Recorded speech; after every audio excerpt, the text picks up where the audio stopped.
My dear students, first of all, I want to say work hard and work hard. We are going to start next lesson. Lost Spring, Stories of Stolen Childhood. First of all, we should understand the meaning of this lesson. Spring is a season and it is known the season of flowers. बसंत ऋतु होती है जिसे पुष्पों का फूलों का मौसम कहा जाता है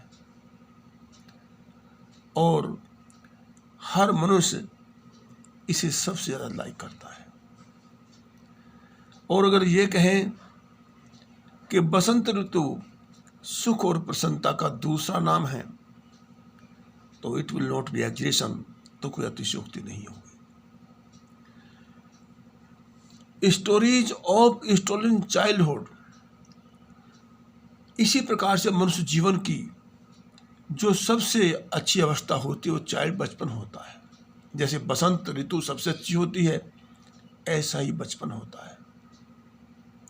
किंतु स्टोरीज कहानियां हैं किसके बारे में? ऑफ स्टोलन चाइल्डहुड, ऐसे बच्चों के बारे में कहानियां हैं जिनका बचपन छिन गया, जिनका बचपन चुरा लिया गया।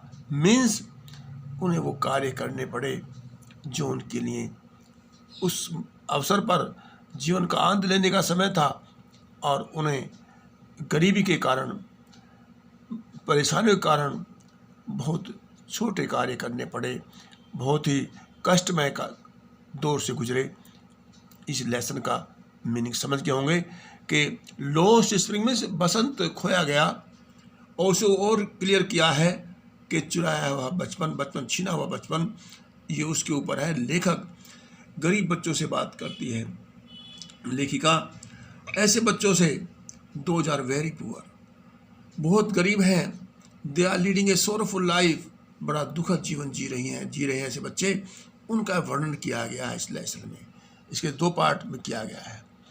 अब नेक्स्ट चलते हैं ऑथर के बारे में कि ये जो this lesson has been written by Anees Jung और she was born in Rourkela, और वो पैदा हुई थी राउरकेला में।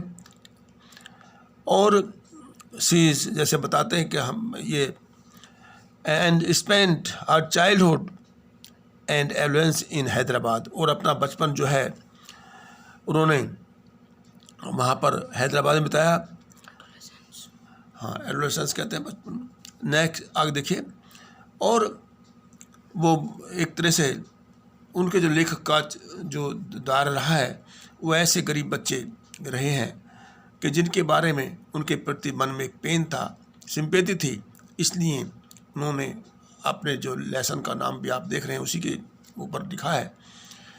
तो अब हम इस लेसन को आगे बढ़ाते हैं। समटाइम्स आई फाइंड ए रूपी इन द गार्बेज। गार्बेज का मीनिंग होता है कूड़ा करकट। कभी कभी मुझे कूड़े करकट में से 1 रुपया मिल जाता है। ये कौन कह रहा है? ये वो बच्चा कह रहा है जो कूड़ा बीनता है। Why do you do this? लेखिका पूछती है। आई आस्क साहिब, ये साहिब उस बच्चे का नाम है जो कूड़ा बीनता है, उसे उसमें से कुछ ढूंढता है। whom आई इनकाउंटर एवरी मॉर्निंग, वो कहती है कि जिससे मैं रोजाना मिलती हूँ, मुझे दिखाई देता है।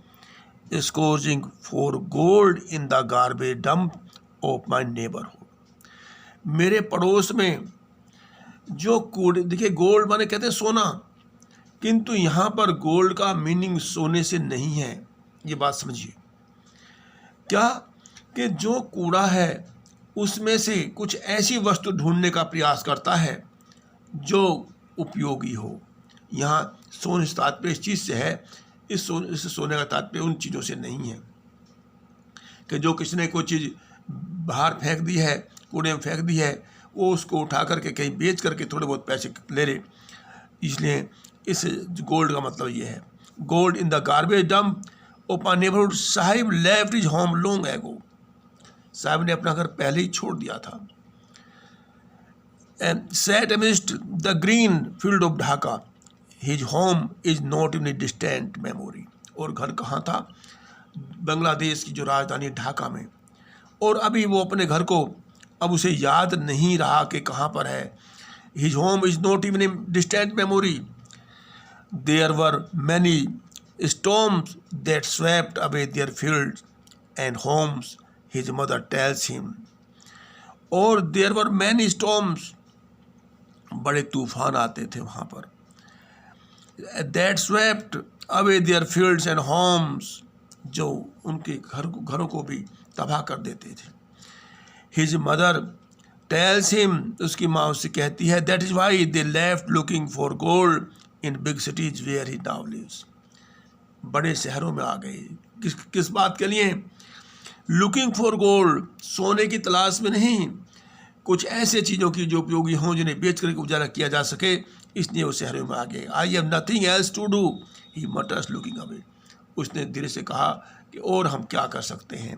गो टू स्कूल, आई से गिलीवली। लेखक कहती है स्कूल जाया करो। Realising immediately how hollow the advice must sound. और वो खुद अनुभूति करती है कि जो मैं सलाह दे रही हूँ वो कितनी हल्की है। तो इसके वर्ड मीनिंग भी आप नोट कर लेंगे, याद कर लेंगे। Okay thanks.